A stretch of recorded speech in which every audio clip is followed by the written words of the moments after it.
Well, thank you for attending this end of project event from Hydropower Europe this morning. The webinar will last until 11:45.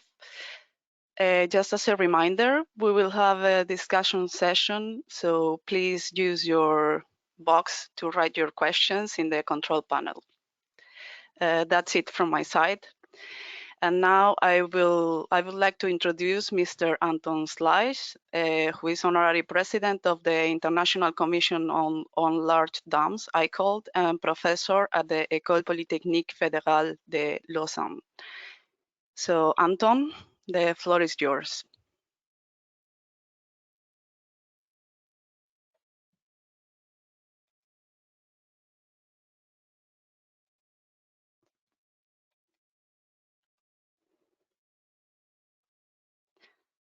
Anton, you need to unmute yourself.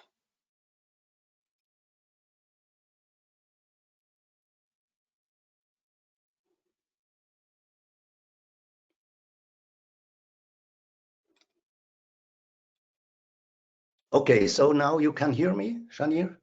Yes, perfect. And my screen can be seen. My presentation can be seen. Yes, everything works. Okay, thank you very much. So welcome to everybody to our event, the important role of hydropower in the energy transition. I will do a very short introduction to this event. Welcome to everybody. We are really pleased that you are participating so numerous to this event. We have seen that we have more than 90% which are at the moment online. So I will just start a short introduction. You know that hydropower was at the source of the development of Europe in the last century, so it was one of the main driver of development in view of energy. And I would just to remember you the advantages of hydropower, even if I think you know everybody what are these advantages. Of course, we know that it's a renewable energy with lowest CO2 cost per kilowatt hour. It has an excellent energy gain and payback factor. You know also that the efficiency is excellent, over 90%. The production can be easily adapted to the demand, so we can produce flexible peak energy. It's in-country energy, creating jobs and financial resources in remote areas in many countries by taxes and concession fees. It improves infrastructures and also has a lot of touristic attractiveness in many countries. And not at last but not at least, it has a strong contribution to flood and drought protection. When we are looking about the development of hydropower in Europe, we see that today we reach about 650,000 gigawatt hour production per year. You see there is not a real increase over the last, let's say, 15 years. You see also that the installed capacity reaches some 200,000 megawatt installed capacity in Europe. What you also see in principle, the economically feasible potential is only used overall Europe, only about 2/3. Now, if we are looking on the countries in Europe, where are the largest producer on hydropower, you see that, of course, we have Norway, Turkey, Sweden, France, Italy, Austria, Switzerland, mainly Alpine countries, and then you see the other countries. You see also the generation in these countries, European countries in 2020 in blue, and you see what could be used economically feasible in future, so which is in green. And we see that even if a lot of people say that hydropower is almost fully exploited in Europe, you can see that there are many countries, which I show now with a sun. These countries, they have still more than 50% of the economical potential left, which is not yet tapped. Another thing which is also important, a lot of countries depend a lot on hydro power electricity generation. So for example, here you show all the countries which depend more than 25% to about 50% in the electricity generation by the share of hydro. So that means that hydro produces between 25% to 50% of the electricity which is used. And there are some countries which use even or which produce even more than 50% of their electricity, up to 99% by hydropower. So we see here that in Europe, half of the countries have a very important share of hydropower in their electricity generation. And of course, in future, this potential has to be sustainably used and even extended where it is possible. So we present you today, in principle, our final results of the Hydropower Europe Forum. You see that was a project lasting from 2019 to this year. We have, in principle, 7 partners. ICOLD is the leader, and then we have 7 other core partners, which you see here on this transparency. We have also 5 third-linked parties. And you see the core partners are 6 of these core partners J'ai du mal à entendre. Are international organizations.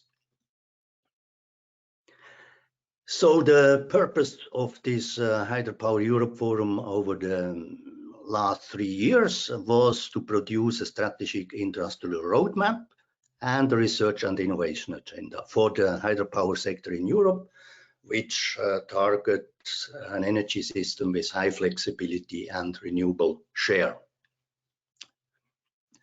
So when we started the project at the very, very beginning, in collaboration with first consultation, we defined a vision, and the vision was entitled Hydropower as a Catalyst for the Energy Transition in Europe. And this vision comprises 4 points. First point is increasing hydropower production through the implementation of new environmental friendly multi-purpose hydropower schemes and by using hidden potential in existing infrastructures. We are convinced, and also a recent study showed, that even only by operating the existing hydropower in Europe, we could enhance the electricity generation by at least 10% and also add a lot of flexibility. So the second point is just what I said, increasing the flexibility of generation from existing hydropower plants by adaptation and optimization of infrastructure and equipment combined with innovative solutions for the mitigation of environmental impacts. The third point is, which is one of the very important points, is increasing storage by the hastening of existing dams and the construction of new reservoirs, which have to ensure not only flexible energy supply, that means electricity, but which also support food and water supply and thus contribute to water energy food nexus and also the achievement of the Sustainable Development Goals of the United Nations. And finally, the fourth point is strengthening the contribution of flexibility from pumped storage power plants by developing and building innovative arrangements in combination with existing water infrastructure. So these are the 4 points of our vision, which we defined at the very beginning of the project and which influenced also strongly the 2 outcomes, which is the research and innovation agenda and the strategic industry roadmap. So you have already received with the invitation, in principle, the agenda of our event, and we will go now over the next 2 hours through that agenda. So after this very short introduction, I would like to start officially, in principle, our event, and I hope that you can enjoy our closing event. Now we have just for this event and also for, let's say, the final outcomes of the project, we have prepared a video which gives a very short overview of the main results of our project, which we would like now to share with you. So now I give over again to Janire for the presentation in principle of this video.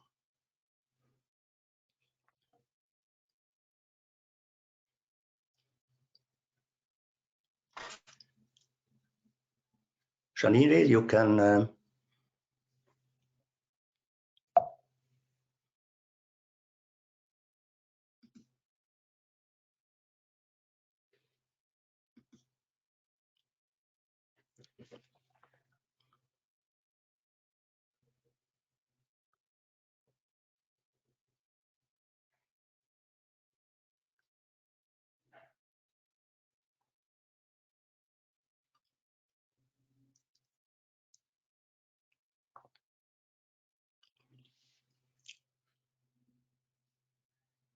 Okay, we are just waiting for. Climate change is the biggest threat to humanity in the 21st century. Energy production needs to be decarbonized, and this can only be done through the deployment of renewable energies. The European Commission's goal is that Europe becomes the first carbon-neutral continent by 2050. European countries are phasing out nuclear and coal facilities and transitioning to new energy sources such as wind and solar. However, only hydropower has the flexibility and storage capacity required as a catalyst for a successful energy transition, since solar and wind are variable sources. Another solution is therefore required to store their excess production and to produce electricity in the absence of any wind or sun. This role of supply safety is currently ensured by hydropower, including pumped storage, whose flexibility and storage capacity should be significantly increased in the coming decades. The Hydropower Europe Forum project gathered all relevant stakeholders to produce a synthesis of expected research developments and research needs for the coming decades in a strategic industry roadmap and research and innovation agenda for the hydropower sector, targeting an energy system with high flexibility and renewable share. In year one of the Hydropower Europe project, the methodology and organization of the first consultation events were established. During 3 regional workshops, participants analyzed strengths, weaknesses, opportunities, and threats for hydropower. Furthermore, the critical factors for future hydropower deployment were identified through a wide stakeholder consultation event and analyzed with the help of a global system analysis of hydropower in Europe. In year 2, another wide consultation event refined the most promising strategic actions, as well as the most effective research and innovation directions. Finally, in year 3, the priorities of R&I needs and of strategic actions were assessed and confirmed by the consultation expert panel, comprising experts drawn from across the entire hydropower sector. This European-wide consultation allowed the creation of a research and innovation agenda and a strategic industry roadmap. The Research and Innovation Agenda provides recommendations on research and innovation needs and priorities for hydropower development in Europe. The research themes identified during the consultation are grouped according to the 7 challenges which hydropower in Europe must address, namely, increasing flexibility, optimization of operations and maintenance, resilience of electromechanical equipment, resilience of infrastructures and operations, developing new emerging concepts, environmental compatible solutions, mitigation of the impact of global warming. In total, 18 research themes have been identified and detailed with some 80 detailed topics.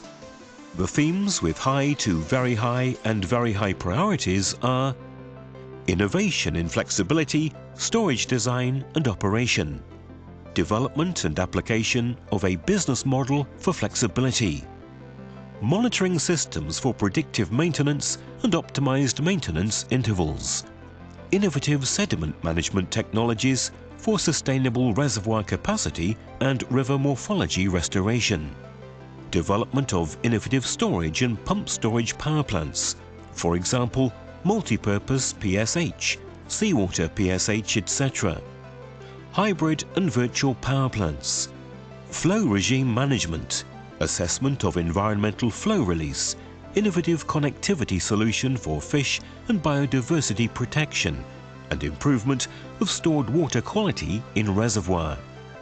Assessment of the general impact and contribution of hydropower to biodiversity, and the identification of innovative approaches and guidelines to support more sustainable hydropower development. Innovative concepts of hydropower infrastructure adaptation and tapping hidden hydro. The second product provided from this project is the Strategic Industry Roadmap. This document defines the key strategic directions and actions needed to support the development of hydropower as a key partner and catalyst for the clean energy transition. It identifies the key priorities for the coming decades. Firstly, preserving biodiversity and improving river ecosystems. Collecting best practice for sustainability and biodiversity protection. Increasing the knowledge on environmental impacts. Developing innovative compensation measures for the protection of biodiversity. Developing comprehensive approaches allowing compromises in multi-purpose projects. Secondly, raising public awareness, increasing societal resilience and local employment. Increasing public awareness with communication and dissemination. Developing best practice for sustainability for successful projects and win-win situations.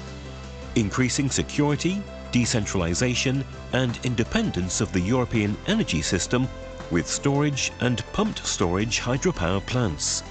Giving a collaborative platform to the hydropower sector. Thirdly, providing economic and legal support for flexibility and storage. Improving the flexibility markets. Developing best practice for investing under uncertainties. Developing more pertinent regulation frameworks. Hydropower is amongst the best energy solutions to limit climate change.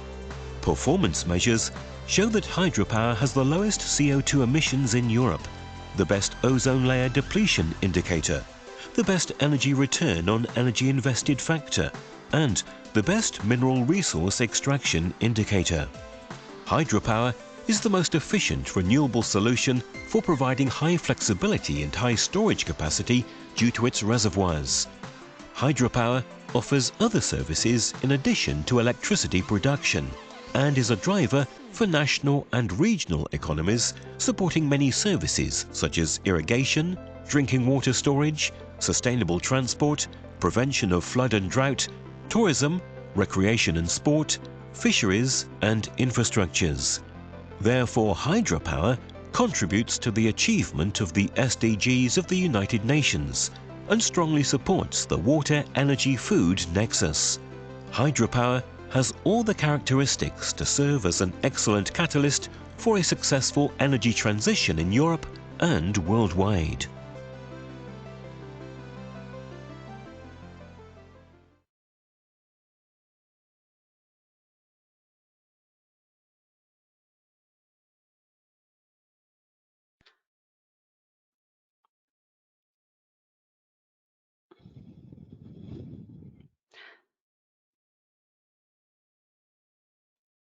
Well, I think that it was a nice video presentation and it created a nice basis for the rest of our session.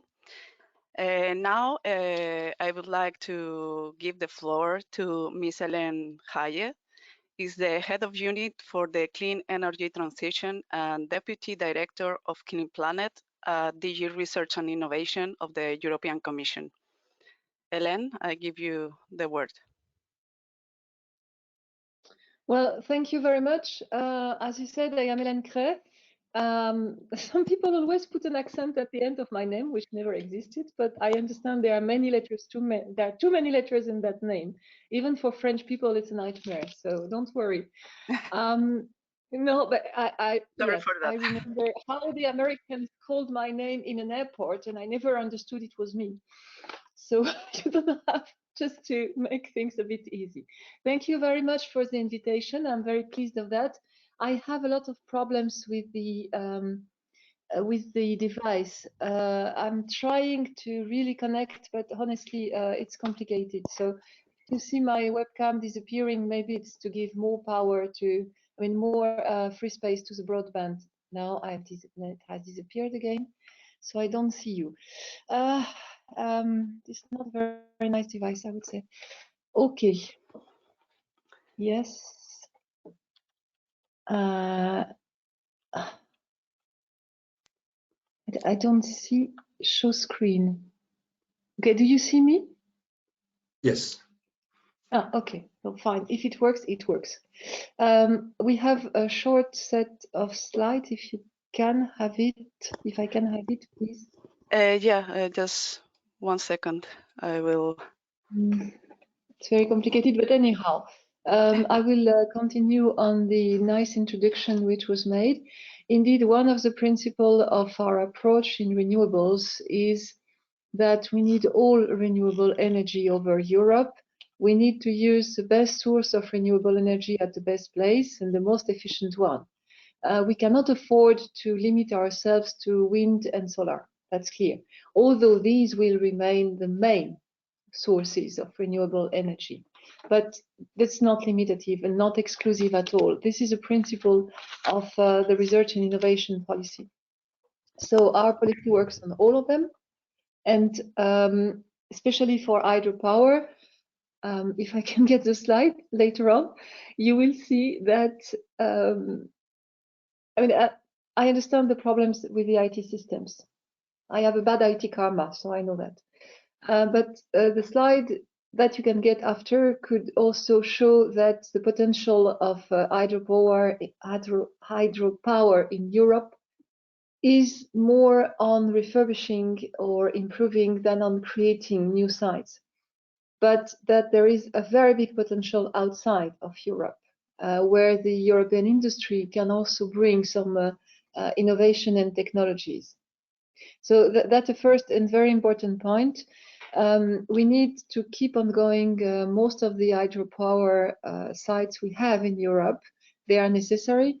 And as it was said also, they are necessary because they also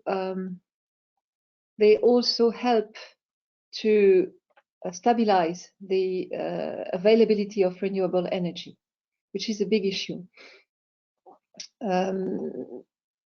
Yes, that was mainly what I wanted to say. And if you have a chance to look at the slides, you will see that the global exports, that's not 2019, but it did not drastically change, I guess, that EU is counting for almost half of the global export in hydropower developments and technologies.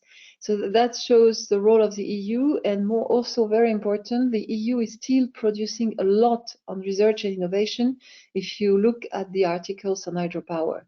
So we have a very important role to play, and this role is international also, and this role is industrial.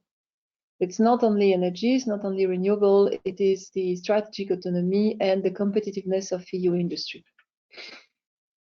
So, wow, bravo. Excellent. Yeah, this one. We were already at the fourth one. The fourth one, global hydropower development. Okay. And then a last word, or some last words maybe, on what we do at European level. Of course, we represent at EU a very small amount of the overall research and innovation in Europe. We pave the way and we do what the others don't do. These are the two principles we should apply for renewable energy and for all over research and innovation in Europe. So in the cluster 5, of Horizon Europe on renewable energy is a big part of cluster 5, sorry. It is because without accelerating drastically renewable energy, we will simply not match our objectives of the Green Deal. And the second point is that half of the technologies, more or less, to produce and store and distribute renewable energy, they are not yet on the market. So we need also to do a very high effort to have these technologies on the market. And here you see in the next slide, you will see, yes, thank you very much, that we have mainly 4 blocks in the cluster 5, one big one on renewable themselves, a second on energy systems, grids and storage, because again, renewable energy raises specific problems and challenges in that domain. Then a third on carbon capture, utilization and storage. Whatever we do, we need still to work on CCUS, and of course, cross-cutting. On the cross-cutting, I would like to draw your attention on the part which is the Clean Energy Transition Co-Fund Partnership. Co-Fund is between EU and member states. This aims at supporting essentially mainly the set plan, and it has a considerably higher budget than in Horizon 2020.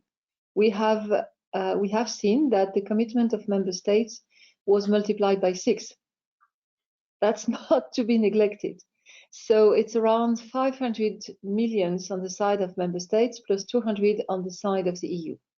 And of course, renewable energy is part of it. So it's also worth to look on synergies with member states, the one which are interested in hydropower and the one which are interested in developing further the industrial competitiveness of hydropower technologies. Yeah. Then the last slide is giving more indications on the cluster 5 work program 21-22. I cannot speak about 23-24 because we are designing it, so it's not available yet and it could very much change. But these are already what was done for hydropower, and we have also flagged topics which could or may not be addressed in the next work program. The issue at stake is always the budget. And as I said, we are very small compared to, for instance, the rest of the research and innovation performed by national programs and by industry. This industry does a lot of research. And we should pave the way, show where to go. We should do what the others don't do, but we cannot do everything. Just, that's not our role, and it's also not the budget we have. Although the budget of Horizon Europe was increased, and it's one of the highest at international level. I would like to stop here. Thank you for your attention. Thank also the nice people having put the slides on screen, because I understood there were very many difficulties, so thank you very much. Well, thanks to you, and sorry for that little delay. You know how IT works sometimes. Well, I would like to, after this introduction, which was most interesting, I think Anton will start presenting the key results of the research and innovation agenda. So Anton Schleiss from Hydropower Europe, you can start.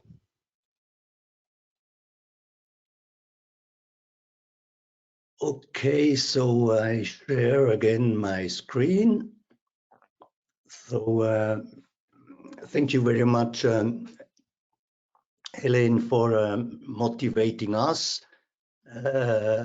Of course, we were motivated during the last 3 years to contribute with a research and innovation agenda to the future of hydropower in Europe. So I will just start now to present you some key results from this research and innovation agenda.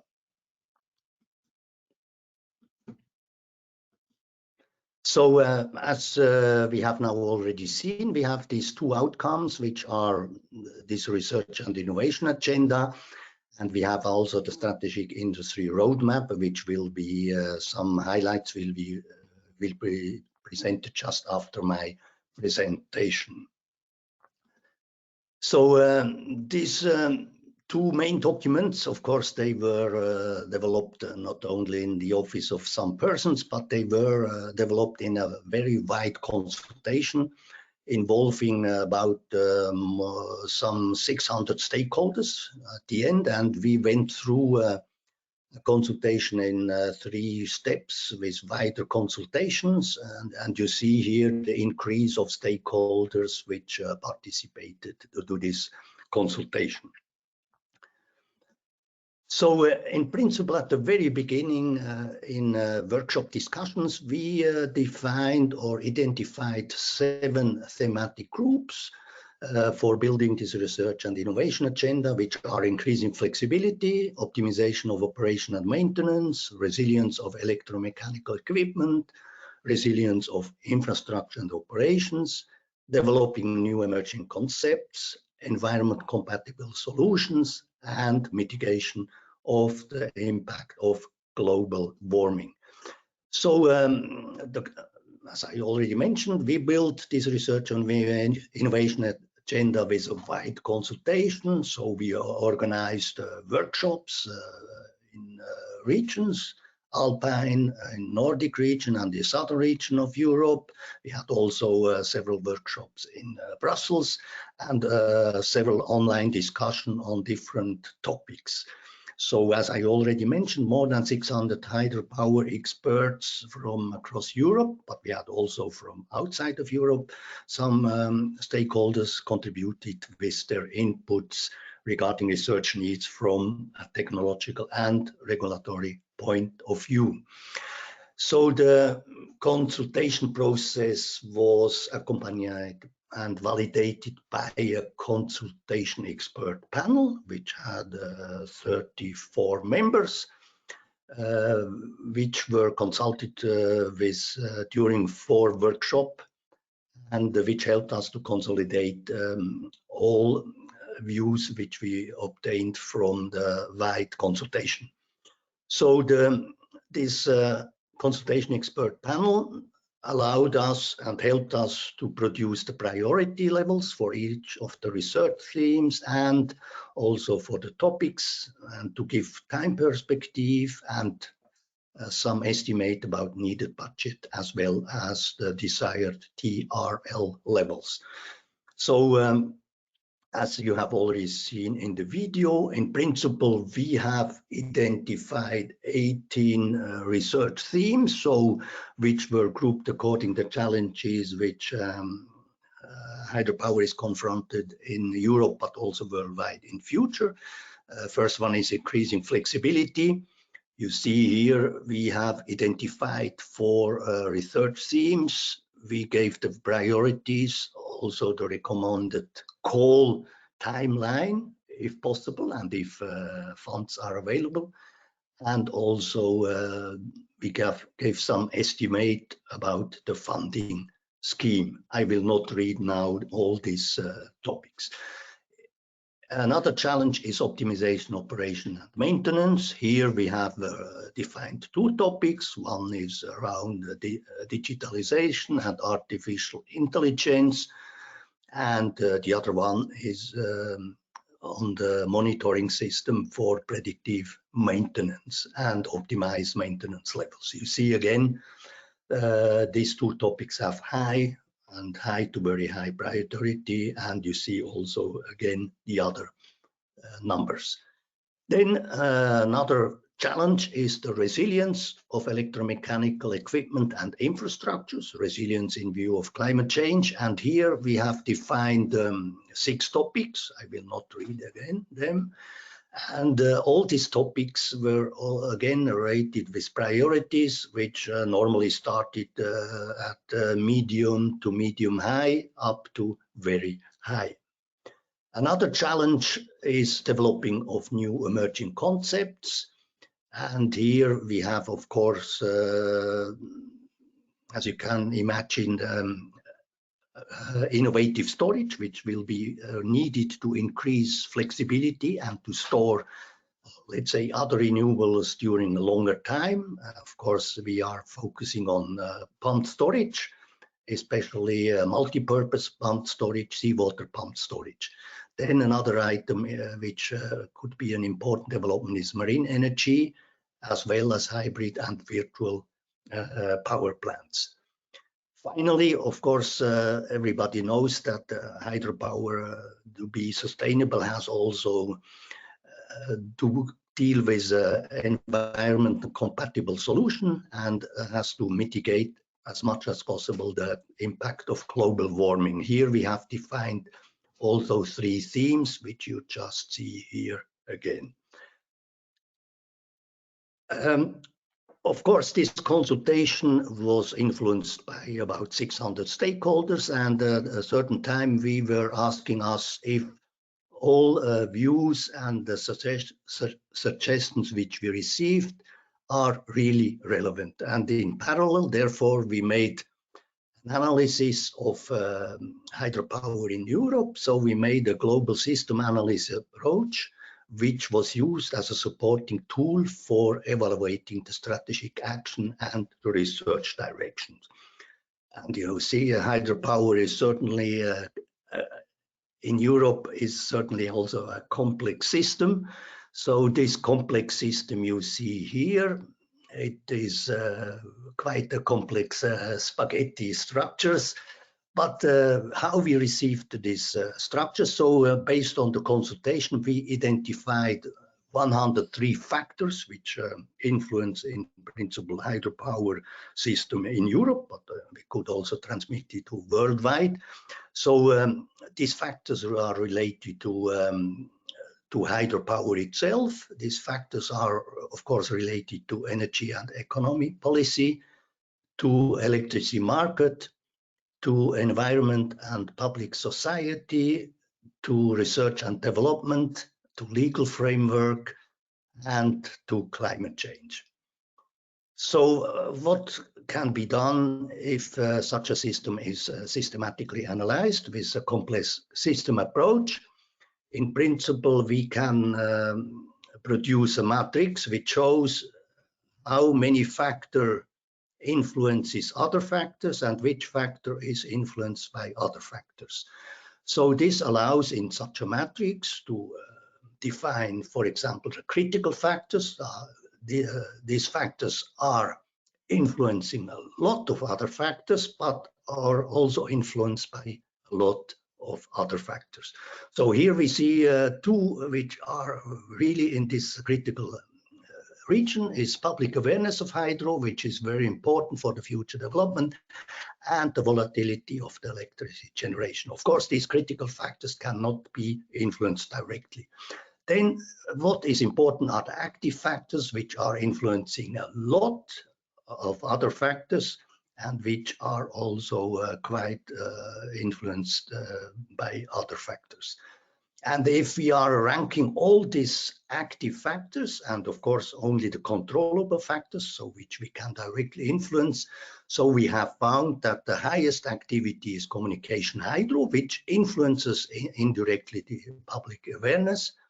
Of course, also reservoir volume, which is very important for the flexibility and environmental mitigation measure. Then we have a second highest activity, which are benefit sharing with local communities, ecological flow, population relocation, which is less an issue in Europe, and innovation in hydrotechnology. And finally, third highest activity, where we have installed capacity, multi-purpose, new pump storage, sediment management, then also environmental topics like eco-labels, fish habitat, biodiversity and landscape, and finally digitalization.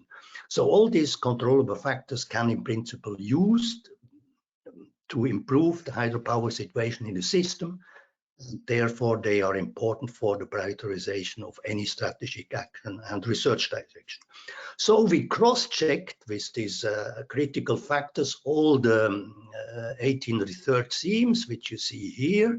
And here you see this first priority, second priority, and third priority in principle active factors, and we can see that it's good news for the findings of our research and innovation agenda, that all our topics which we defined are really influencing the critical factors, as I have shown you in this complex system analysis.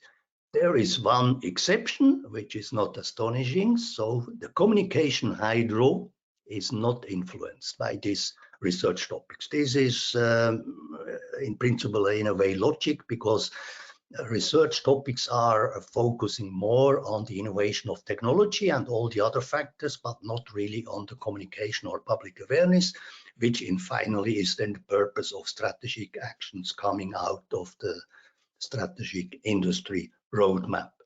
So we have produced quite a comprehensive long report, about 130 pages. But for those who want to have a very concise information, we have produced a brochure where we have made a short summary of all these topics, research themes. We gave also indication on the detailed topics which are suggested. So I will not show this in detail. So if you are interested, you can see this brochure on our website, which gives a very rapid and illustrated information on our research and innovation agenda. So as I mentioned before, the full report, some 130 pages, and this summary brochure, about 24 nicely illustrated pages, can be downloaded from our website. So that was a short presentation on the research and innovation agenda. And now we'll give the floor then to Jean-Jacques Free, who will give some highlights on the strategic industry roadmap.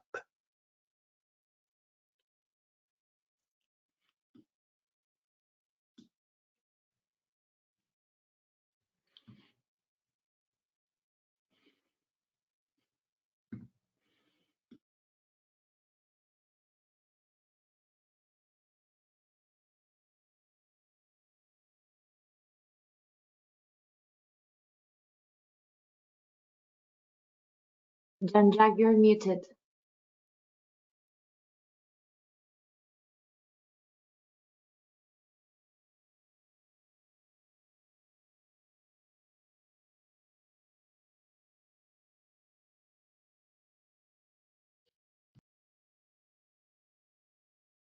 Okay, so sorry, now you could hear me. I am Jean-Jacques Free, and I was in charge of drafting the strategic industry roadmap. You know that the Hydropower Europe Forum is a child of the H2020 call. It's a coordination and support action bringing together all relevant stakeholders. And to do that, we organize a consortium with 6 international associations to give the voice to a large range of members from the all kind and part of Europe and sector. Now the target was to produce a synthesis of expert research development and research needs presented by Anton for the coming decade in the technology roadmap, and strategic industry roadmap giving the main strategic action, targeting an energy system with high flexibility and renewable share. You could see here the 6 international associations: HYCOLD for structure and dam, VGB for equipment, EREC for research, and International Hydropower Association for business, RF for small hydro, and IS for storage. Samui and Zabala are agency for communication. So now focusing on the SIR gives the step to new hydro and dam deployment. And for that, we have to overcome some major barriers. The main barrier defined during the bid was the rejection of some projects. And the second was the gap between parties. And the third was environmental issue related to water bodies becoming a significant concern. And the last is the concern of investor financing hydropower, including pump storage. Now, to convince policymakers and civil society that hydropower could be deployed, we need an innovative roadmap tackling 4 key challenges: analyzing lessons learned from unsuccessful projects, gathering, promoting, and applying best practice for bridging the gap between parties, solving environmental issues related to water bodies, and finding finance and new business model for storage and flexibility fair and open to all technology. Now, we build the strategic industry roadmap thanks to the perception, view, and expectation gathered during the consultation process. And we synthesize in 3 outputs: the output of the SWOT analysis, the output of the global system analysis, and the output of prioritization of 11 strategic directions and 40 detailed actions. Here you could see the output of the SWOT analysis, gathered in 5 themes. It's difficult to have a synthesis or all the idea. So it's why we develop this global system analysis in order to have a better understanding of the most important factor. You have seen with Anton that critical factors are public awareness and volatility of the electricity. And now it's important to note that the key active factors are the factors where hydropower can move by generating electricity from hydro, by increasing reservoir volume, by sharing hydropower benefit, by mitigating environmental measures, and complying with European Green Deal. So thanks to both analysis, we could define 40 strategic actions. And these strategic actions were rated by the second wider stakeholder consultation from 1 to 10. It's really important to see that about the 40 strategic actions, about 38 were considered by the stakeholder as high priority action.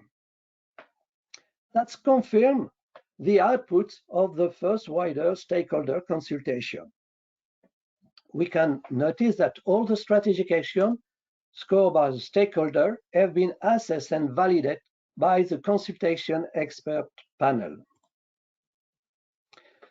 So now to think about the very high priority strategic action, we see that the first one is to better deploy hydropower and to solve the missing money issue with adequate remuneration. Secondly, to contribute to supply security, decentralization, and independence of the European energy system with pump storage hydropower, and to increase resilience by mitigating the impact of aging and maintaining the high safety level of power plant.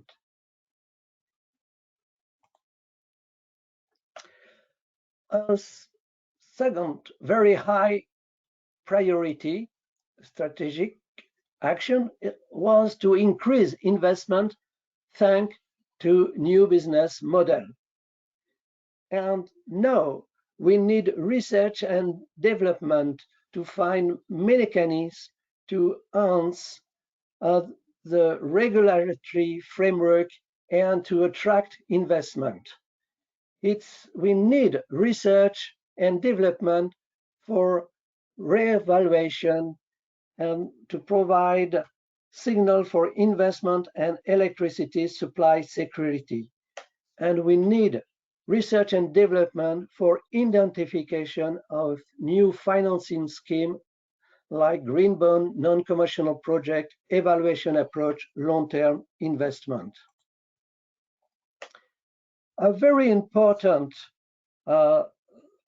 high priority is to increase social awareness, to collect a catalog of examples of best practice of successful multi-purpose project, creating a win-win situation between all stakeholders, to develop innovative approach to address environmental issue and biodiversity protection with comprehensive approach allowing compromise, and to increase awareness of European citizens of the importance of hydropower development.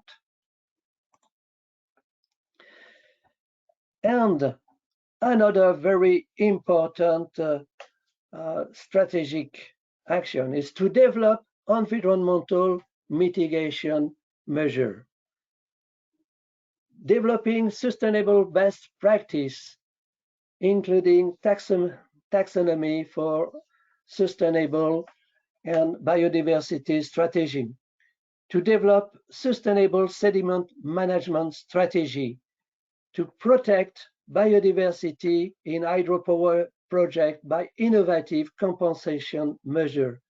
To collect experience with Water Framework Directive and lesson learned solution to maintain improved water quality in river and reservoir, and to provide hydropower with environmental innovation thanks to large investment, such as investment in flexibility to comply with the European Green Deal.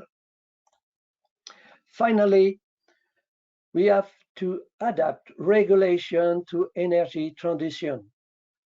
Research and development for regulation improvement, increase CO2 cost, abolishment of the double taxation of pumped storage hydropower, long-term concession, safety tax, and so on.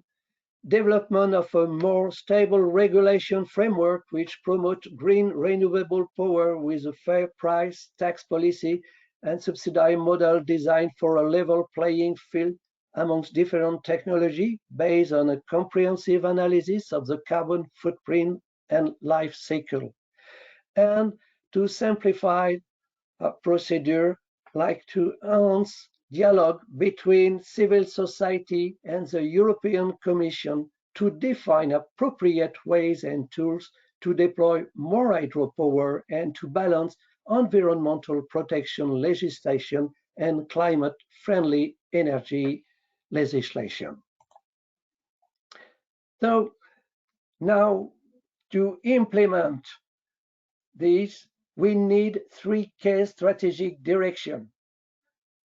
First, providing economic and legal support for flexibility and storage by improvement of flexibility market, by best practice for investing under uncertainty, and development of a more pertinent regulation framework. Secondly, preserving biodiversity and improving river ecosystem by collecting best practice for sustainability and biodiversity protection, by increasing the knowledge on environmental impact, developing innovative compensation measures for the protection of biodiversity, and developing comprehensive approach allowing compromise. Now, we need as well to raise the knowledge and to increase the local investment to particularly to develop some key message. For instance, hydropower has the best climate indicator. You see here with the CO2 emission or the ozone depletion indicator, hydropower could provide nice help for the climate. Hydropower has the best gain factor energy with this gain factor, and we have the best mineral resource extraction indicator, except for gas. Now, when we come back to the best performance for flexibility and storage, we could see that hydropower could supply around 90% of the global flexible dispatcher capacity. You see here the different technology in the line, and you have here on column the performance goal. They are ranked from 1 to 5, and you could notice that the strong performance of hydropower for flexibility and storage. So it means that hydropower could provide the best performance for flexibility and storage, and it will be highlighted with ETIPS.net.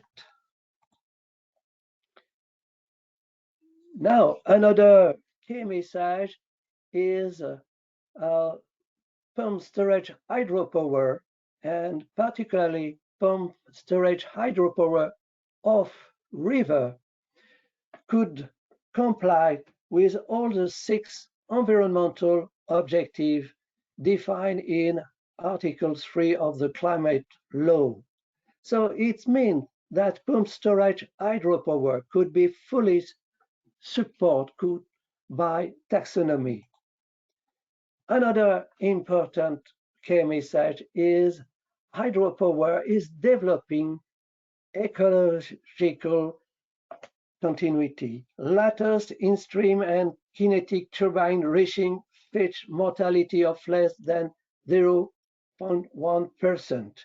Hydro shaft concept could provide ecological continuity for low-head station, and you have as well the active fish pass concept with 2 Archimedes screw providing ecological continuity.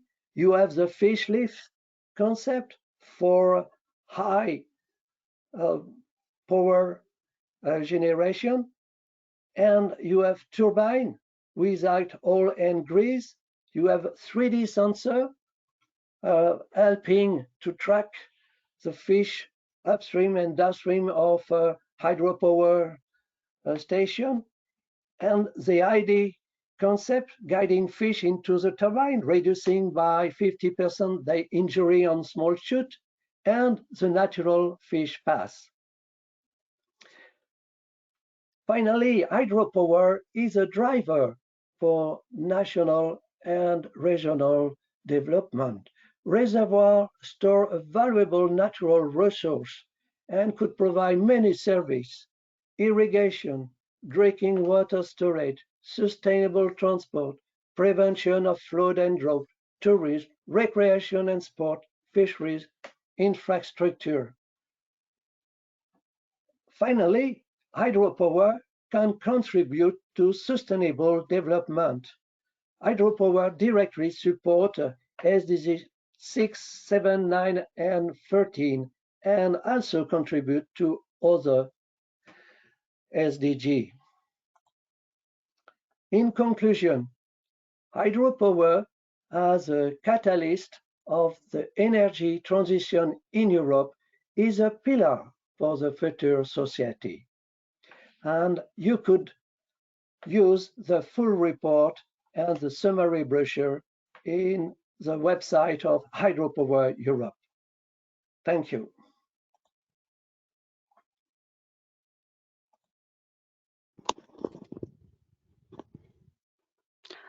Thank you very much, Anton and Jean-Jacques, for the introduction to our documents, the strategic industry roadmap and the research and innovation agenda.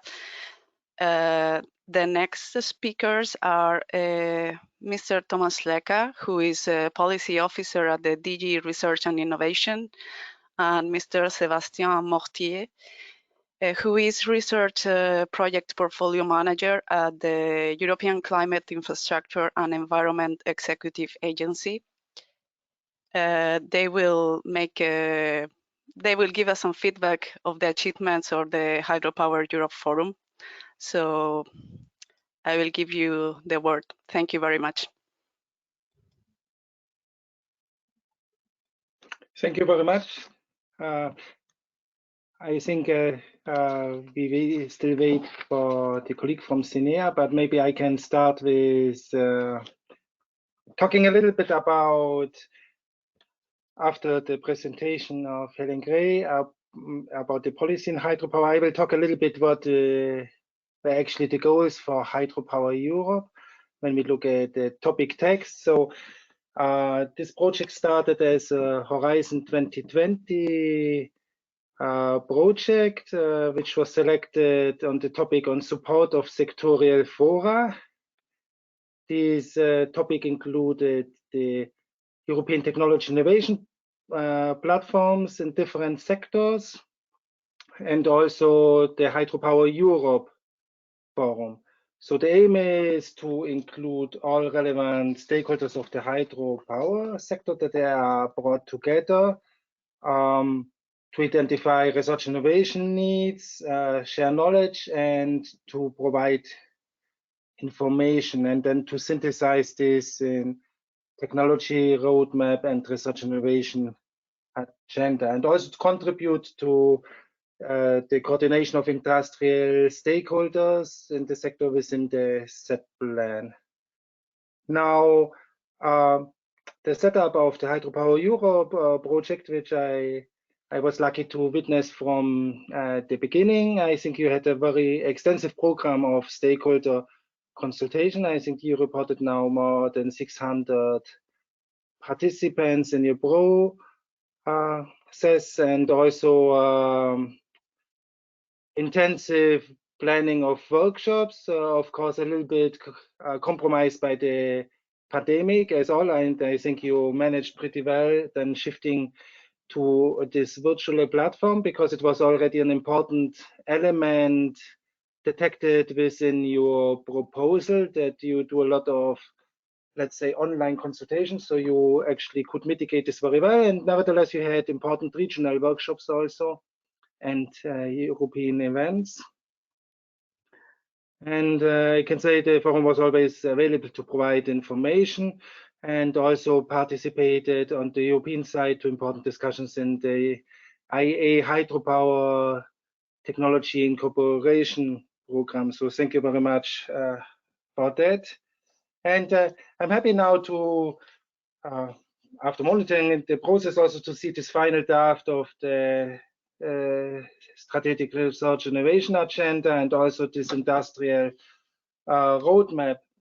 I think what you outlined in your vision regarding increasing hydropower capacity, flexibility, and storage, I mean, this translates now in important research and innovation proposed actions on storage, optimization and resilience of hydropower technologies, flexibility, and biodiversity, to pick out some, and also to address in your industrial roadmap, I mean, how we can better deploy hydropower and how this fits into the, with proposals from your side, into the overall economic and regulatory framework. So I think this can be an interesting contribution. And I looked also with interest in this matrix analysis of critical factors. One for thought there. Maybe if you say research topics are focusing on technology instead of communication, that's why they're not contributing. I mean, in Horizon Europe, SSH is an important element of many topics. So this is maybe something to be alert on, also to really look for synergies in this respect. So congratulations to your final roadmaps and your work. And of course, we will need to see now how the hydropower community can build on this based on the foreseen activity in Horizon Europe, for which, of course, the evaluation has to be waited for. But looking forward to the further development, and I can assure you that we at the European Commission and also I think all interested stakeholders will look with interest to your final products. And thank you very much again for your commitment, and to all the community for participating from our side. I think this is a very important contribution for the future strategy development in hydropower research innovation. So thank you very much.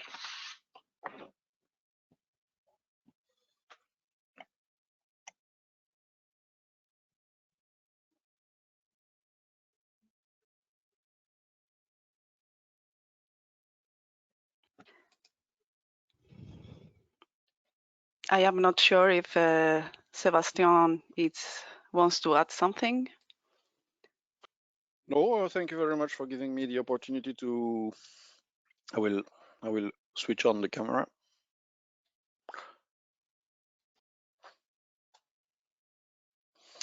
So thank you very much for the opportunity to intervene in this. But I'm happy to see that the project is being ended on a successful completion, and I cannot add much to what Thomas just said. So anyway, we will also have the opportunity to talk about your project later on for the final periodic meeting, and I'm keen to hear more about the project in the future interventions.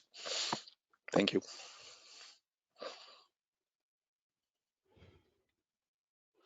Well, thank you very much to both of you for your kind words about our work.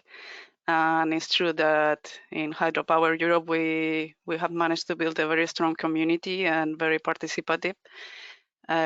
So voila. So congratulations also to the coordinators. So now we are moving forward to the discussion.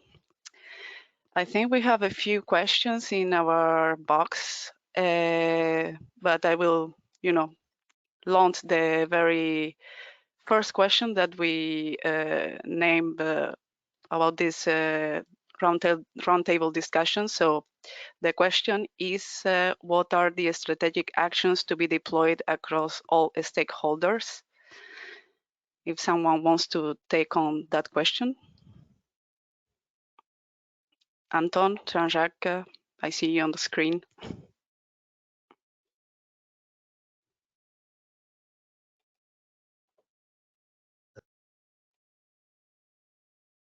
I think Jean-Jacques has presented very well which strategic action we defined.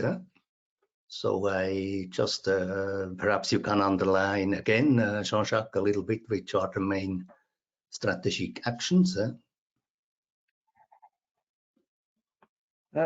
Thank you, Anton. The main strategic action first are relate to our communication.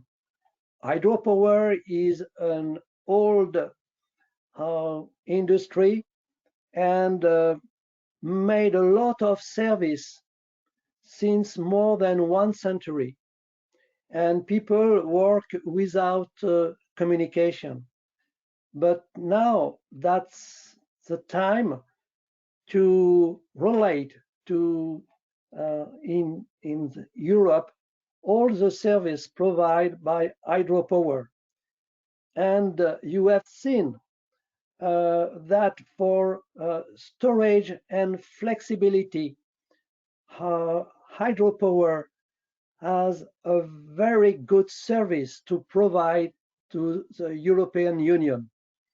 and we have to underline that now.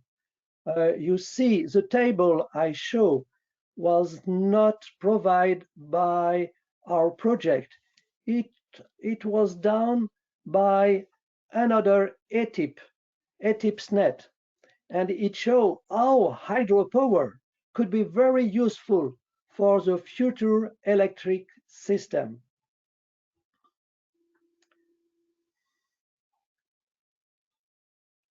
Okay, yeah, interesting indeed. So let's move on to the questions from the audience. So Barbara Fisher asks, what by size magnitude are the 10% increase from rehabilitation alone that it was mentioned in the introduction of Anton Schleiss? And can this figure be compared to other fossil or renewable sources for generation? Okay, so this, in principle, a lot of people are saying this is also a problem of the public awareness that hydropower has no further development in Europe. The fact is that only about 2/3 of the economical potential is used. So we could, of course, if it can be done in an environmental friendly way, we could increase hydropower production in total at least by 1/3. Now there was a recent study, I don't know if Emanuela Quaranta is also online, where we just looked at, let's say, the potential of retrofitting of existing hydropower plants. And only the existing hydropower plants, retrofitting them without significant infrastructure adaptation, we come up to the conclusion that some 10% is, you can say, hidden in the existing hydropower. I don't know if Emanuele is online, Janire, so perhaps he could. I have seen him. I will.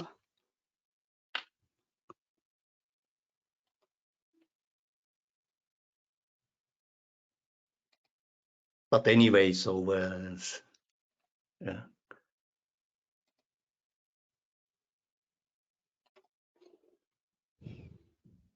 Yes, sorry, I was interrupted for a short while. Yeah, Manuel. Yeah.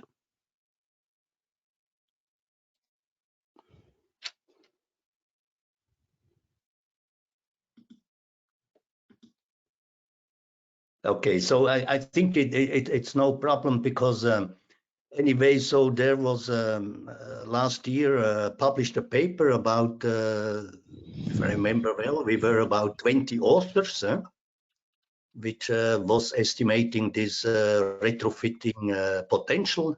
And we came up that, as I already mentioned, without significant infrastructure adaptation, we could increase the production by some 10% of hydropower.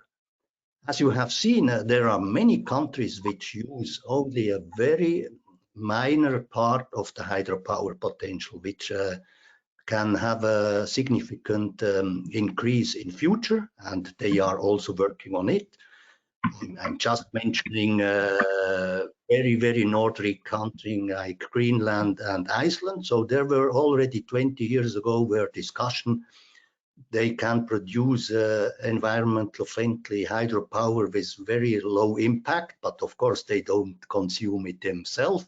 There was already 20 years ago the idea to transport it by oxygen to Europe. So this is just a point which can be considered in future, but of course it's a willingness to invest in such project. What I think from my point of view, what is important when we are doing retrofitting, of course that can increase the actual production, as we said, some 10%. But what is much more important, this retrofitting increases flexibility. So if, for example, it transfers, if you are increasing the height of an existing dam, it transfers energy from summer, for example, to the winter, where you need the highest flexibility in Europe and where you have the risk of high blackouts. So I see now Emanuele online, so perhaps you can just add some words. Thank you. Thank you. Yes, I was online also before, but when I try to speak, sometimes something happens that avoid me to speak. I don't know why, but now I can. So thank you. You see, that's the complexity of the European Commission and the hydropower in Europe sometimes. Yeah, I needed to make you panelist, give you the permission. Sorry for that. I upgraded you. Yes, thank you very much. And yes, we did this European assessment where also Anton was co-author with his useful input.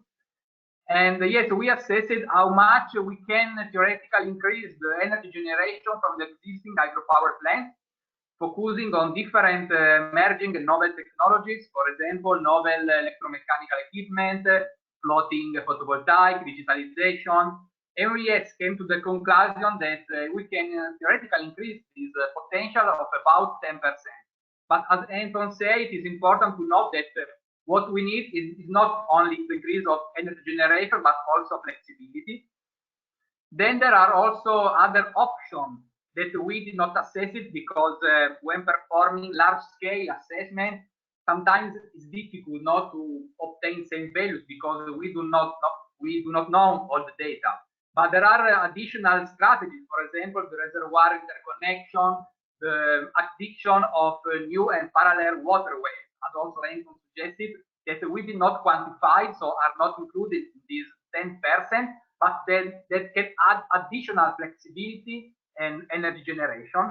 And so there are different strategies in the modernization project that can be implemented that will substantially increase generation and flexibility, but also security, that is very important, and also environmental sustainability. Because, for example, the use of fish-friendly turbines or self-aerating turbines to improve also the oxygen downstream. So there are different technologies that can be used for also multi-purpose benefits. Thank you. Thank you, Emanuele. So thank you for the ambush to to join this panel, Emmanuel. So now we go on to the next question, which is also from Barbara Fisher. Is there any intent to align the strategy and roadmap to the sustainability standard we have now? And how does the whole stand against the Water Framework Directive and can be reconciled with all the current environmental regulations? Someone wants to take this one? Perhaps I can just start. Of course, when we made research and innovation agenda on the strategic industry roadmap, we took into account, let's say, the actual regulation. Of course, also the environmental legislation in any countries is of course important for any hydropower development, of course, water framework. So therefore we have a strong focus on what is now, let's say, an important argument which comes all the time, which is biodiversity. And of course, as you have seen in our strategic actions, but also in the research and innovation, biodiversity increase where it is possible. Biodiversity is an important issue. And in principle, hydropower, normally, let's say a hydropower plant has a lot of possibility because it is occupying a certain amount of a catchment area, also occupying a certain amount of terrain, has a certain lever to increase biodiversity, which is ongoing in many projects. So creating new wetlands around existing reservoirs, restoring flow regime downstream by releasing artificial floods, again increasing the, let's say, the value of floodplains downstream due to this artificial flood pulses. So there are a lot of action ongoing. So where biodiversity can be increased, also restoring sites close to hydropower infrastructures. So rehabilitation by increasing, let's say, biodiversity by favoring plants and also animal population which are on the red list. So there is a lot of initiative which is ongoing. So there is a potential which allows to increase the biodiversity compared today. So I don't know if somebody else, Jean-Jacques, you want to add something? Thank you, Anton. Thomas, sorry, Thomas was, yeah. But Jean-Jacques, please go ahead. I can join after. Thank you, Thomas. I could show the example of the Rhone River and the Loire River. On the Rhone River, about 19 power plants are operate. On the Loire River, you have only a few, one major power plant.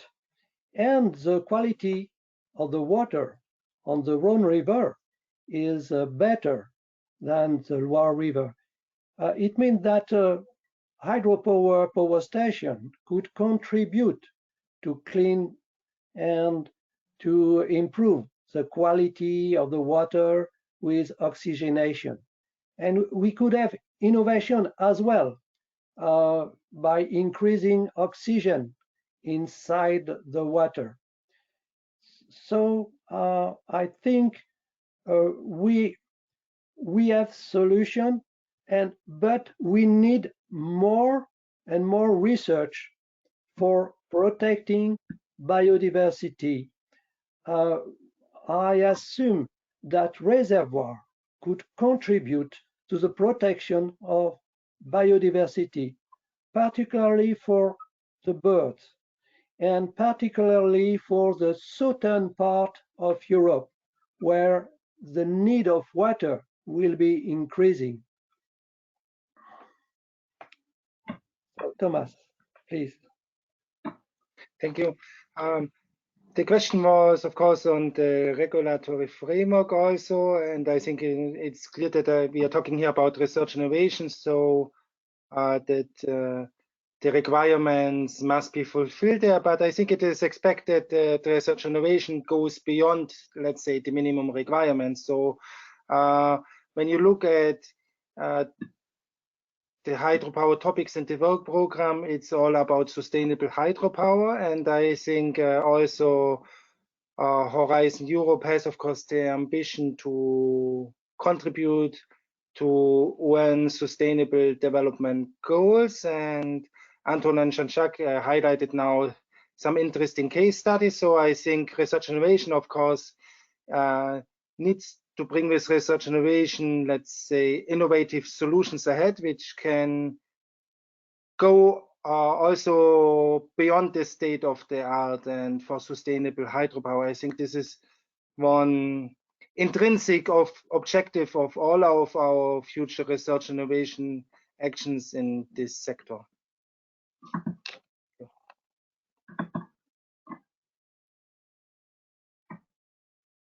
Thank you very much. The next question is from Richard Taylor. It says, perhaps we could make the problem of EU taxonomy alignment as a major research need, building on the recent work by VGV. EU taxonomy. Anton? Yes, or I think Thomas? I can maybe start on that. I think this refers to the current discussion. Yeah. Of course, in the EU taxonomy, I mean, construction and operation of electricity generation facilities from hydropower, they are covered by the EU taxonomy when they contribute to climate change mitigation and climate change adaptation. So this is covered in the delegated acts on the climate objectives. The proceeding now on the environmental objectives, a draft report by the Platform on Sustainable Finance with preliminary recommendations for the technical screening criteria was published last year, and stakeholder consultation took place. And this draft includes environmental refurbishment of electricity generation facilities from hydropower as well. Now, of course, this is not yet an official Commission document, and the Commission will analyze and consider the recommendations in view of the preparations then of the delegated acts, which contain activities and associated technical screening criteria for the remaining environmental objectives, which were presented by Jean-Jacques before, including biodiversity and pollution reduction objectives. So for this, it's an ongoing process, but for the climate objectives, of course, you see already in the published delegated acts how hydropower is covered there. I could perhaps just mention that during these more than 3 years, of course, we were several times in contact with this question of taxonomy, and our forum gave also on certain consultation some views. So we were giving also a kind of a recommendation and advice. Of course, we do not know if everything has been considered until now.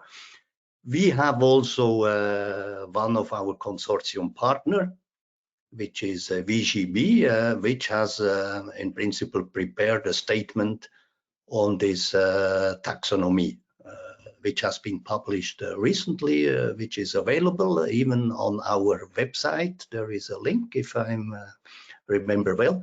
I don't know, Janire, can we put Mario or Hendrik online, because they were involved in preparing those documents? Sure, I will. Give me a second. I will.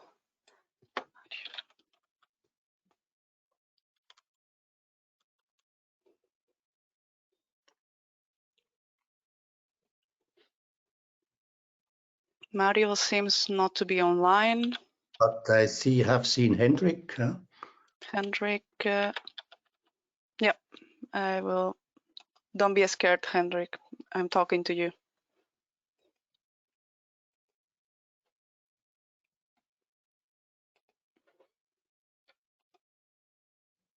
I can hear you. Do you hear me as well? Yes, Perfect. we do. Yes.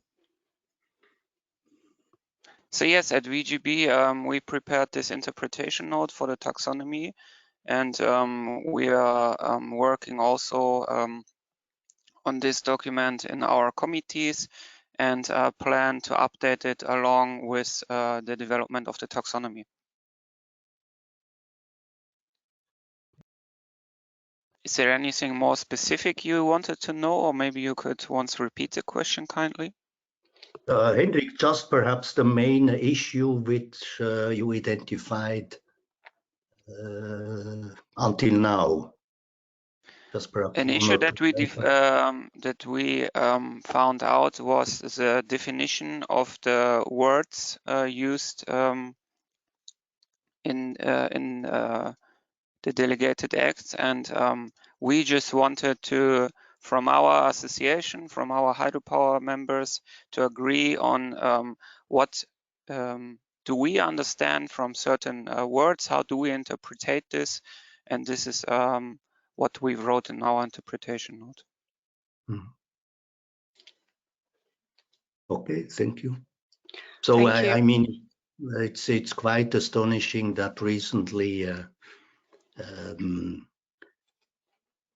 nuclear and gas has been put in this taxonomy. So I think comparing with hydropower should have also at least even a more favorable position. And of course, we are all aware about certain environmental problems in some projects, also still in some new projects which have to be solved or have to be mitigated because the tools in principle are there. And yeah, of course, the discussion is ongoing. There was the question if that was considered in a research. For me, this is not a research project, so this is in principle simply a statement. Let's say a white paper, a position paper. So of course, if there are some wordings, some notations which are not clear, that could be defined eventually in some research. Because the problem is always comparing hydropower. If you are talking of biodiversity, the question is always, what is the reference state? Is the reference state 300 years ago? Is the reference state 50 years ago? Is the reference state with industrial development? So this is always a question. And it's very important to note that hydropower storage station could comply with taxonomy, particularly of river, and PSH provide a lot of service and is the most accurate technology for the future, for flexibility and storage. And we have a great future for pump storage hydropower in Europe. I think we have to convince civil society and policymakers that pump storage hydropower is one of the best solutions for the energy transition. Okay, I think, well, I have read your position paper at VIVE. I think you make very interesting points. Everybody has an opinion in this EU taxonomy. But let's move on to the next question. It's by Igor Milicic. It says, what is your position on EU Framework Directive, especially in regard to the question of reducing the number of hydropower plants? He is from the Fishing Association of Slovenia.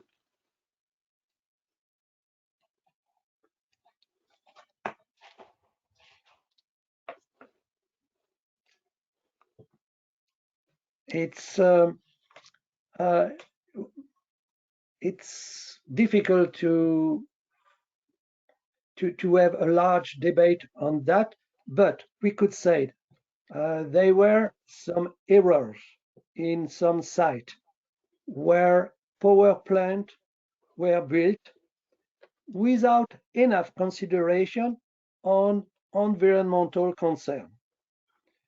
But large hydropower stations are really useful and could provide service for the whole civil society and for the fishermen as well. We could develop fisheries and help to store little fish in the reservoir. So I think that we could not do any hydropower in any river, but in some place, hydropower is a solution. Yeah, we had also the occasion during our project to have discussions on a hot topic. We can name it. I mean, it's let's say recent development of rather small hydropower plants on very natural rivers in the Balkan area. So we had a workshop discussion with NGOs. So we were hearing to the problems which they could report us. And of course, we have seen that some private developers, quite small hydropower plants, have built projects which are, let's say, not according regulations, I would say best practice in view of environmental impact mitigation. So we in principle discussed that also in a workshop, and of course it's not a question if hydropower can be built in an environmental compatible way. It's the question how, let's say, regulations are applied, and for certain small projects there are obviously not the same rules as for large projects. So in the discussion we learned also that in these countries where there is a kind of, I say the word which was mentioned, a kind of a bonanza of private developers for small hydropower, they said also we are not against the large hydropower plants which have been built some decades ago in our countries, because they have been built by considering all environmental rules, and are also further improved in future if there are environmental problems. So we had quite some interesting discussions, but as Jean-Jacques said, there are no general conclusions. So any project has to be developed by carefully analyzing advantages and disadvantages and finding the best compromises between all aspects, economic and environmental, and also society aspects. Thank you very much. Oh, you want to make a final point, Jean-Jacques? Yes, just to underline, for pumped storage hydropower, that these stations could be developed off river and in mountainous areas where you have not a lot of fish, and this is the future direction for the new hydropower station in Europe. We need these new hydropower station storing energy for the next decade. I think we all knew that the pumped storage is very efficient to store electricity, not only on the short but also on quite a long term, several weeks, even months.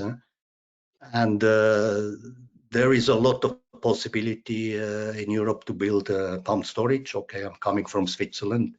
We have about 6-7 projects which are ready to build. They use existing lakes, they use existing reservoirs. The question is only if the market is ready to pay for it. So this is now the question. It was a serious question some years ago. We have just inaugurated 2 large ones. The people thought that they will not be profitable because the market conditions were very bad. Now, since some months, or let's say in 1 or 2 years, the market prices are strongly increasing, and the business model gets very interesting for this pumped storage. But I think the main barrier is somebody ready to invest, I say something like 2 billion for 1,500 pumped storage somewhere. Is it ready to take the decision for the investment under uncertainty?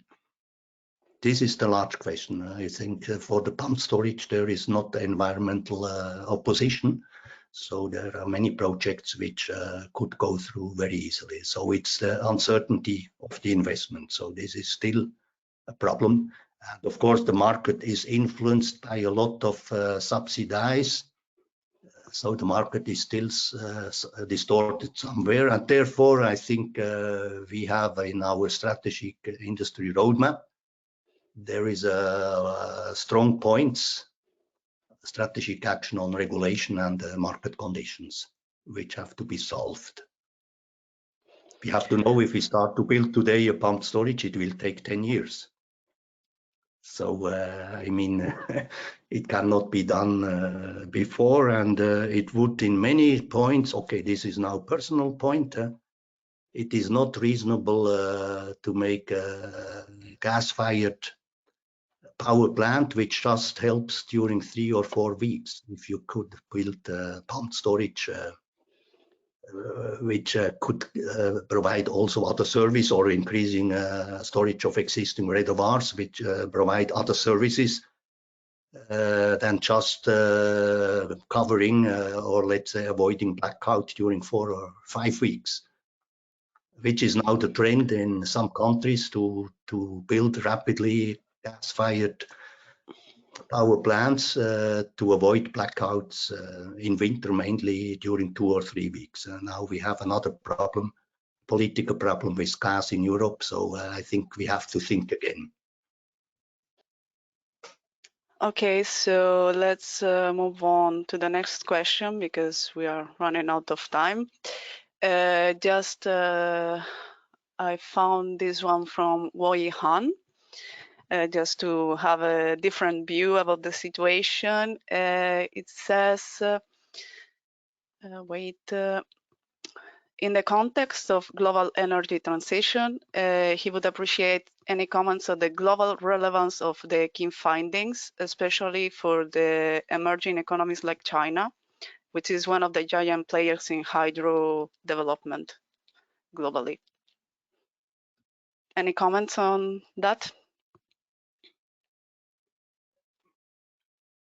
I think, okay, just to say our 2 documents, or let's say the findings we have, they are not only related to Europe, because hydropower is a worldwide, let's say, business for the industry, is also a worldwide development still ongoing in Asia, but also in the Middle East, where a lot of new hydropower plants are built. And of course, a lot of our recommendations, or I would say all or most of them, they are also valid for the worldwide development. And we don't have to forget, okay, we know we have an important partner in our consortium.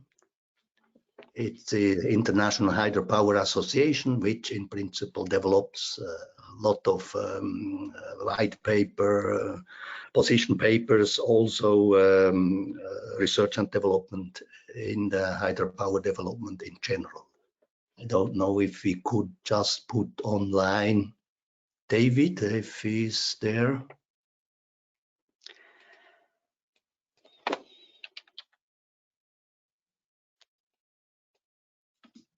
David.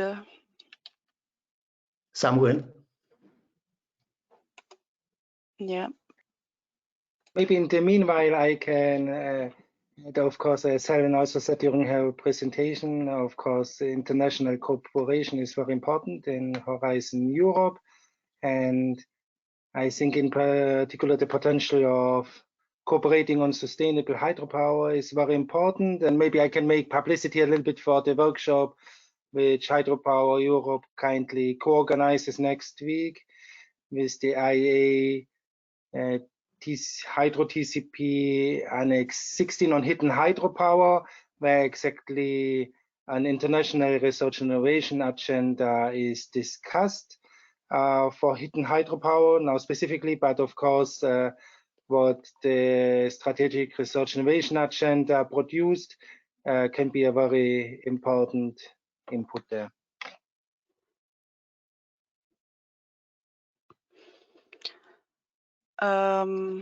I think David should be able to talk. Hi, yes, thanks. Sorry, I was having trouble there. Yeah, no, nothing further to add to what you mentioned there, Anton. Totally agree that all the recommendations are applicable around the world. So thanks. Okay, I see that Ingo Ball has written also a comment or a question.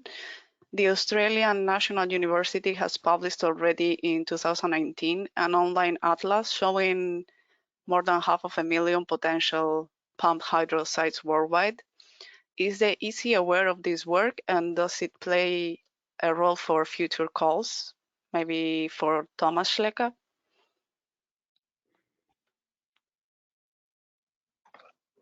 I'm not aware of this particular document, so it would be interesting to receive it. I think we, of course, with Horizon Europe for the calls, we are not looking at deployment. I mean, what is important is to support technology development, and as Hélène also said, we are of course only complementing in a strategic, we try to complement in a strategic way, of course, the research which is done by industry and by member states, and then to address key hurdles which are important to be addressed on a technology level. If that answers the question, but I'm very happy to receive this information, and I think we, as also said by Anton, of course, we received this input where also from Hydropower Europe, where I see that storage is an important pillar of it, together with the flexibility and let's say the operation efficiency. Thank you. I think we are running out of time, so I will give a final question to the panelists. Okay, could be, well, this one to Anton. Could you give some insights on the Swiss regulatory framework and financial model for ecological mitigation measures that have been implemented at hydropower plants? There are a few questions about the ecological mitigation and the biodiversity protection, so it could be an interesting point. Yeah, okay, in Switzerland, perhaps you may know, we have used about perhaps 90% of our potential, but the discussion is still ongoing to build perhaps some new reservoirs. But what was mentioned since a certain time, in principle, the electricity consumers, they pay an additional part of centime, which is put into a fund, and this fund can be used for example, to restore flow regime downstream of hydropower plants, of storage power plants, so to avoid hydro peaking. So they can have contribution to the investment of mitigation measures like compensation basin or restoring a river morphology downstream by this fund, so which is ongoing a certain time, so which in principle supports river restoring downstream of let's say dams. What I just could also mention, there is a certain time, there is a kind of roundtable discussion ongoing between all participants, which are discussing, as I mentioned before, perhaps the construction of some new reservoirs beside the heightening of existing dams, which we have quite potential in Switzerland. But with the glacier retreat, there are some valleys which are now free. There is a lot of debris material there, and there are ideas to build there new reservoirs. And there is a kind of a roundtable discussion ongoing. There are certainly 2 or 3 projects which could be built with a relatively very low impact, with a high flexibility, giving safe energy during winter, and perhaps avoiding to build one gas-fired power plant more or less in Switzerland. So you see a little bit of discussion ongoing. Even if the potential is used, we can increase flexibility, which is related to the storage. So if we heighten dams, or we build some new reservoirs in regions which have been freed, for example, by the glaciers. It has to also be mentioned, glaciers have now an important role. They transfer water from, they store water from the precipitation in winter, and it can be used then again to fill the reservoirs. And if the glaciers have been gone, something else has to store, and this something else are then reservoirs. Thank you very much, Anton, for your points about the Swiss example. I think we can close the discussion now. We need to move on. For the rest of the questions, I have copied them, and we will try to answer them separately after the session. So our next speaker is Mark Morris, who is already on screen. He will talk about the future of the Hydropower Europe Forum, which strives to be a common and permanent voice in Europe. So, Mark, we will leave you alone on screen. Okay, I can't share my screen at the moment. It says it's waiting to be, oh, there we go. It's a little delayed. Yeah.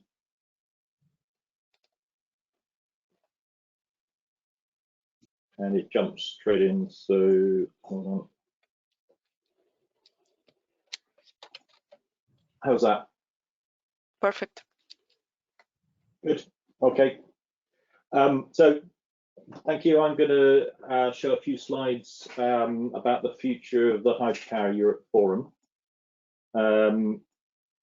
Broadly, a little bit of history where we've come from, then the future direction, the approach we are proposing to take at the moment, how our ETIP hydropower might help that approach, and then before concluding, just a little bit more detail about facilitating industry research and innovation.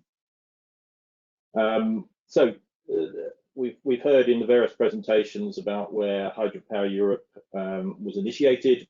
One of the core goals was to establish a forum for all members of the hydropower community across Europe. And I think we've achieved that. We currently have over 600 members registered in the Hydropower Europe Forum through the consultation platform, and that they reflect a wide range of countries and sectors within the hydropower value chain. So this was developed over the past 3 years. We've undertaken, as many of you know, a wide range of different consultation events and dissemination and communication events. And as we've gone, so participation in the forum has grown. There's the latest figures. I think Anton showed some of this earlier in his presentation. Of the 625 registrants we currently have, there's about 70% from EU member states and 30% from wider. You've seen the plot here shows how membership has grown, and it's quite interesting to see that each of these different gradients or rates of registration have related to different consultation events and dissemination events that we've undertaken over the past few years. I realize actually I should have included a slide on the social media aspects as well, but I checked just now, and the Hydropower Europe LinkedIn site also has 2,332 followers, so is very closely followed, which is great. So where do we go from here?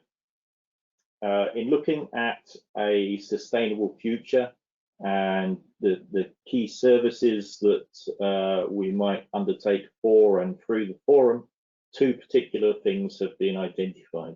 Firstly, providing a platform for a unified voice in Europe, trying to get rid of the fragmentation within the hydropower sector by providing a common voice. And secondly, facilitating implementation of research, priority research and strategic actions, particularly through promoting and supporting industry collaboration. We've raised these issues in a number of events and through consultation, and we've had generalized support for these actions. We now need to go a further step and refine and finalize that approach. In particular, there are 5 points here which we need to focus on. Firstly, meeting specific industry needs. So where are the gaps at the moment? Where can we help? And then the second point here, bits of that, which is basically not duplicating the role of existing associations, rather bringing together and creating something which is better than the individuals. Thirdly, to continue to raise awareness of hydropower and the role it can play in the clean energy transition. Fourthly, supporting and facilitating achieving the RIA and the SIR, the Research Innovation Agenda, Strategic Industry Roadmap objectives, which Anton and Jean-Jacques have talked about this morning. And finally, to do this by continuing to draw on and develop the base of expertise and representation that we have established through the forum. So the steps that we need to take from this point forward are firstly to finalize the detailed approach and the options for unified representation and the research facilitation. And this needs to be undertaken through further, more specific round of industry consultation. And in doing that, we need to find the right balance between the potential benefits of focusing on these two areas and the acceptable costs for implementation, i.e. a sustainable business model. And then we need to implement it. Now, there's been mention of ETIPs and an ETIP hydropower is a possibility, and this can help. So an opportunity has arisen in the last 12 months through the Horizon Europe program, where we might seek to support an ETIP hydropower. An ETIP hydropower would support actions for greater integration of hydropower within the European Strategic Energy Technology Plan, the SET plan, whilst also allowing support for the creation of a self-sustaining association. So the Hydropower Europe team has submitted a proposal for that, and obviously we're hoping that that will be a positive outcome, and we expect news from this to come somewhere around early summer 22. You can see on the right there the overall approach and structure that we've taken for the ETIP hydropower. Finally, a few more points on facilitating industry research and innovation collaboration. This is something of interest and value to many hydropower organizations, particularly larger organizations that have programs of funded programs for research. And this is a mechanism where we see that organizations might be prepared to pay to participate, where the value of participation outweighs the additional costs in supporting that process. It should be re-emphasized, this is not intended to replace or duplicate existing funded research programs. Instead, it's intended to facilitate industry collaboration, more effective collaboration on priority issues or actions that are not yet being funded, or which are not being funded quickly enough elsewhere. So this should complement and extend research and innovation actions, not replace or duplicate. So the model that we're starting with at the moment, and will be the starting point for the next round of consultation, is the one I'm showing here. This has a series of different level of actions. Firstly, more detailed tracking of research and innovation actions and priorities, effectively maintaining real-time signposting, going to a level of detail which will be closer to specific projects than perhaps project areas, which is what we've done so far in the Hydropower Europe program. Secondly, participation in a small projects program. collaboration on directly commissioned priority small projects. Those would be prioritized, funded directly from the forum. Thirdly, facilitating larger collaborative research and innovation actions between industry partners, whereby individual organizations' priorities would be taken into consideration, looking for potential direct industry funding contributions, building a team, and where there's sufficient momentum and commitment for action, implement that particular project or action. And then finally, flagging national, European and international research funding opportunities, and where appropriate, encouraging collaboration to submit proposals for funding. So we've taken this business model because we've seen it in practice over in America and Canada over the last couple of decades. It works, and we feel it's a good starting point for developing a solution for hydropower in Europe. Again, noting 2 points. This is intended to align with and not duplicate existing association and network roles and services. And if we're successful with the ETIP hydropower approach, avoiding a cliff edge of implementation, by which I mean stopping Hydropower Europe, starting something, a sustainable business model such as this from scratch. So finally, in conclusion, the 4 points are, we're looking for a self-sustainable Hydropower Europe forum. We'll be focusing on unified voice in Europe and facilitating industry research and innovation. The refinement of that model will be done through further industry consultation in 2022-23. We will aim for greater visibility and action of hydropower within the European set plan. And hopefully, if we're successful, we will implement these stages through transition to a high ETIP hydropower later in 2022. Thank you.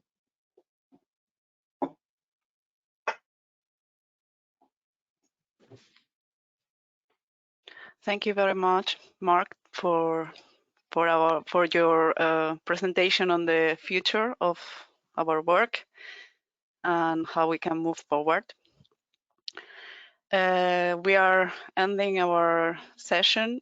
Finally, Anton and Jean-Jacques will gather all the main points of our webinar and, present them in a concrete matter.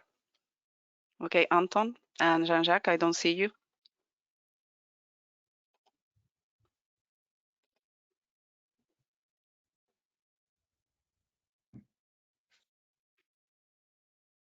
Okay, yeah, there you are.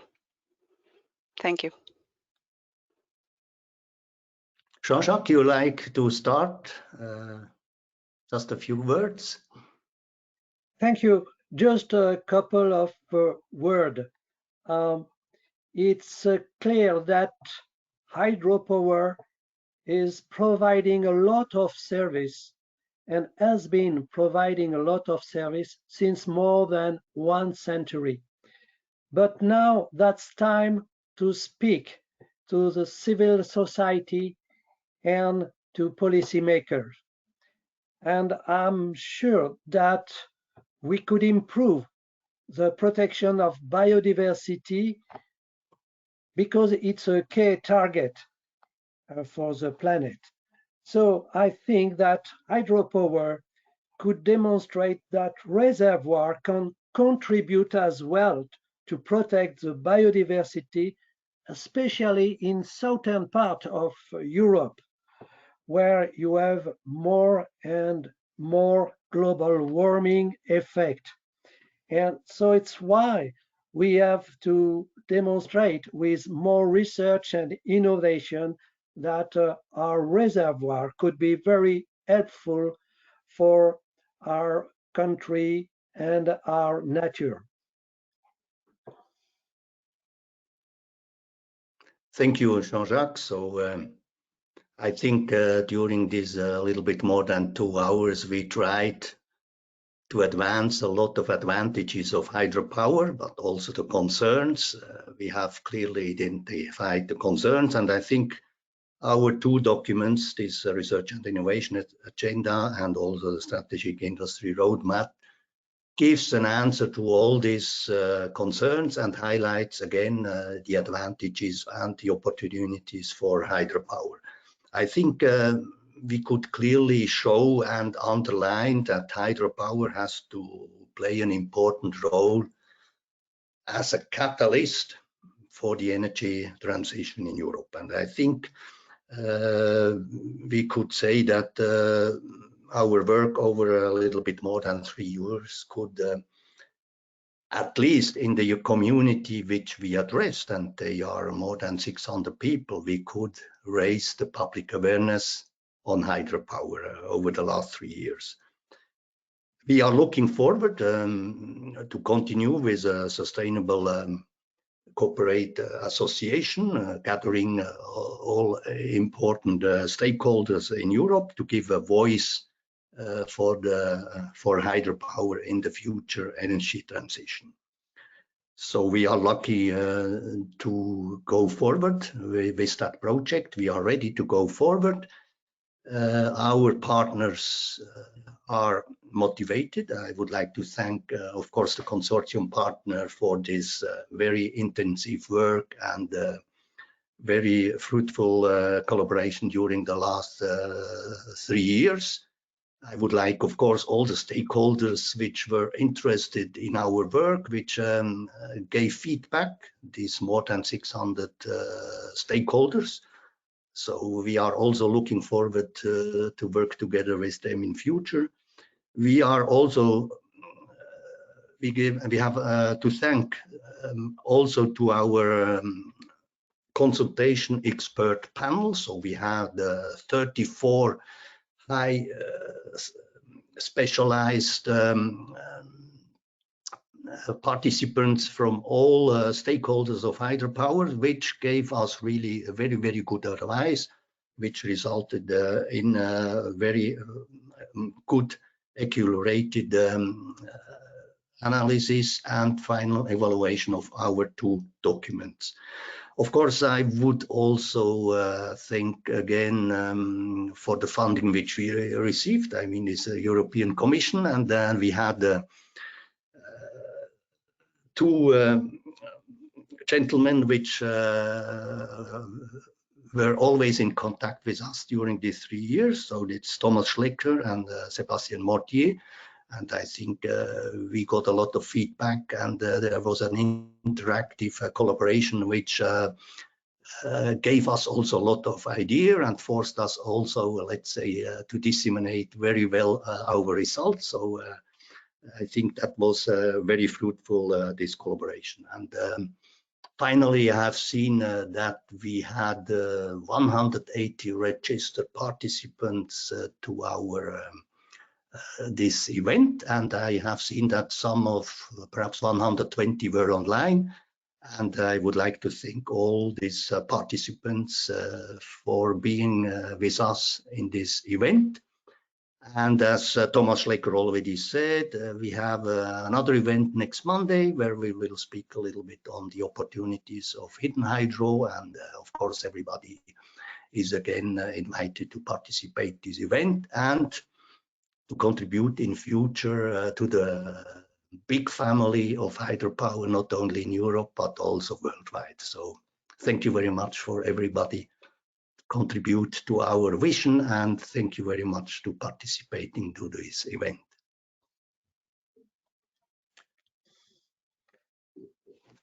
Thank you, Anton. Thank you, both of you, for summarizing the main points of this session. Just to everyone who attended, thank you so much, and thank you for the positive responses we have received in the question box. There were a few questions that weren't answered, so we will try to gather them and follow up with those people. And don't worry, because the video recording will be available to you very soon. So thank you so much, and I wish you an excellent rest of the day. Thank you. Okay. Thank you. Bye-bye. Thank you. Bye.